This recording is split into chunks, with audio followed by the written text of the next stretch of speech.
హనుమకొండ జిల్లా Wardhannapet MLA KR Nagaraju press meet నిర్వహించారు।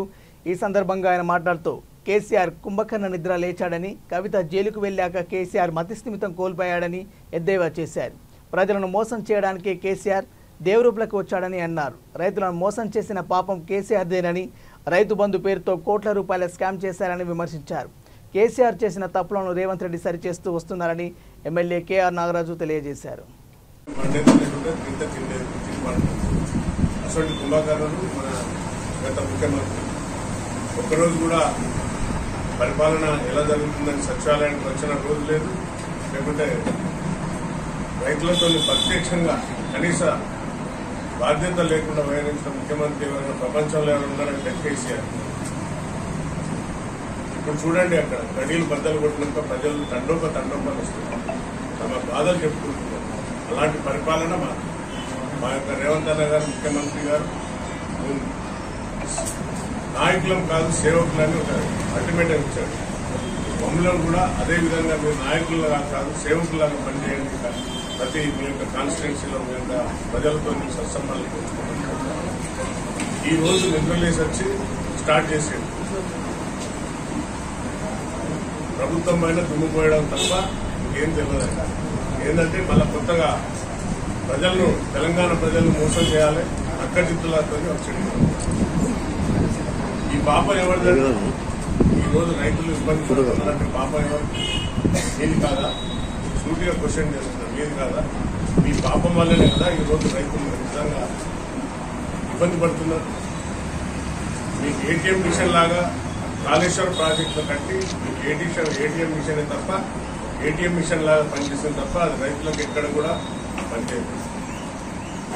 మీరు చట్టసభలకు వచ్చి మాట్లాడమంటే నల్గొండ పోతాడు, గాలి నీళ్ళు అంటాడు, ఆ కొంగగా కుంటి కొంగ ఒకటి ఉంటుంది, కొంగ చెప్పమంటారు కానీ అక్కడ చెరువుకాడ నిలబడి వచ్చిన చేపలను ఒక కాలు మీద ఉండి ఈ విధంగా వచ్చింది వాళ్ళ ప్రజలకు వచ్చి మేము తరుముతాం కొడతాం, కాంగ్రెస్ ప్రభుత్వాన్ని ఎండగడతాం అంటున్నారు। కాంగ్రెస్ ప్రభుత్వం ప్రజల చేత ఎన్నుకోబడ్డ ప్రభుత్వం ఇది, తప్పనిసరిగా రైతు పక్షపాతంగా ఉంటారు, రైతులను కాపాడేదే కాంగ్రెస్ ప్రభుత్వం। ఈ రైతు బంధు వల్ల ఎన్ని ఏదైతే సంక్షేమ పథకాలు ఉన్నాయో అన్ని పోలేదా? రైతులకు ఎన్ని సంక్షేమ పథకాలు ఉన్నాయి గత ఆయంలో కాంగ్రెస్ ప్రభుత్వంలో ఇచ్చిన సంక్షేమ పథకాలు మొత్తం తుంగలో తొక్కి రైతు బంధు పేరుతో కోట్ల రూపాయలు స్కామ్ చేసింది మీ ప్రభుత్వం కదా। దాన్ని ఒక మా ముఖ్యమంత్రి గారిని ముఠా మేస్త్రి అన్నారు, రైట్? ముఠా మేస్త్రి ఒక్కొక్కటి సరిదిద్దుకుంటూ వస్తున్నారు। మీరు చేసిన పాపాలను, మీరు చేసిన లోపాలను ఒక్కొక్కటి సరి చేసుకుంటా ఒక్కొక్క ఏ శాఖలు అయితే ఉన్నాయో ఆ శాఖలన్నీ ఒక గాడిలో తెస్తున్నారు। ఒక్కసారి వచ్చి చూడండి, మీకు దమ్ము ధైర్యం ఉంటే వచ్చి చట్టసభలో వచ్చి మాట్లాడండి, వాటికి సమాధానం చెప్పడానికి సిద్ధంగా ఉంది। అక్కడ చుట్టూ మన ఎక్కడైతే పోయినో నిన్న దయాకర్ రావు గారు ఎక్కడికైతే తీసుకుపోయిండో అక్కడ ఒక పథకం ప్రకారంగా తీసుకుపోయి ఆ రైతుకు ఒక 5 లక్షల రూపాయలు ఇచ్చిందనేది మాకు సమాచారం ఉన్నది।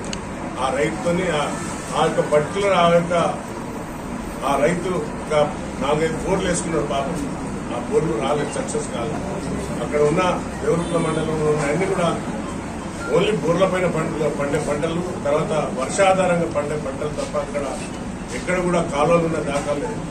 గత ప్రభుత్వం చేసిన 90% వర్క్ ఇంకొక 10% ఉంటే ఆయన ఆ కాలం పూర్తి చేస్తే ఈ రోజు ఆ రైతులకు ఆ ఇబ్బంది ఉండదు। మీ అందరికీ తెలిసిందే ఈ యొక్క ఏదైతే కాళేశ్వరం కట్టిండో ఆ కాళేశ్వరంతో ఆ పిల్లలంటే కుంగిపోయినాయి, చిన్నదే కదా, ఆ పలువులు వచ్చినాయి, చిన్నదే కదా అని కేటీఆర్ ద్వారా మాట్లాడారు। అయ్యా అవి పల్లిపోయినాయి, మా రైతుల గుండెలు తెలంగాణ ప్రజల యొక్క గుండెలు కుంగిపోయినాయి, మా యొక్క ప్రజల యొక్క తెలంగాణ ప్రజల యొక్క ఆశయాలు కొన్ని కోట్ల రూపాయలు దానిపైన స్కామ్ చేస్తుంది। ఈ రోజు అది మీరు డిసెంబర్ వరకు మీరే ఉంటుంది ప్రభుత్వంలో, మరి ఎందుకు చేయలేదు? మీకు కాగ్ రిపోర్ట్ ఇచ్చింది, అలా తప్పున్నది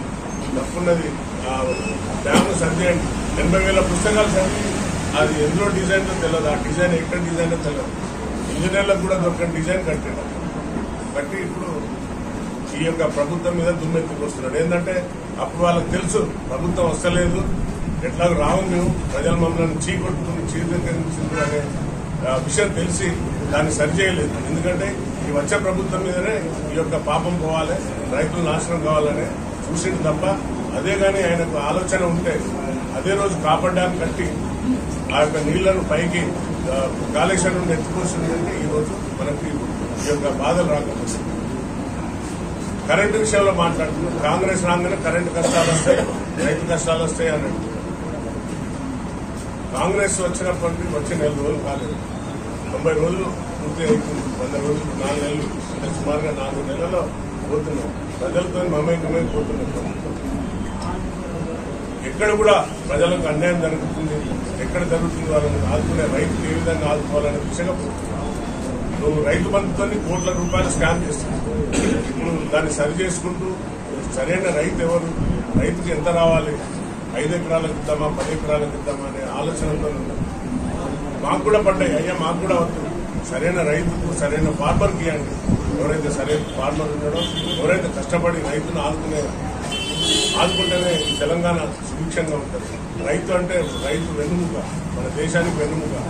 అలాంటి రైతుకి కన్నీళ్లు పెట్టిండంటే ఈ యొక్క దేశం బాగుపడదు, దేశానికి అరిష్ట అనేది అందరికీ తెలుసు. అలాంటి రైతులను ఆదుకునే మా యొక్క కాంగ్రెస్ ప్రభుత్వం తప్పక ఆదుకుంటుంది. అదే కానీ ఈరోజు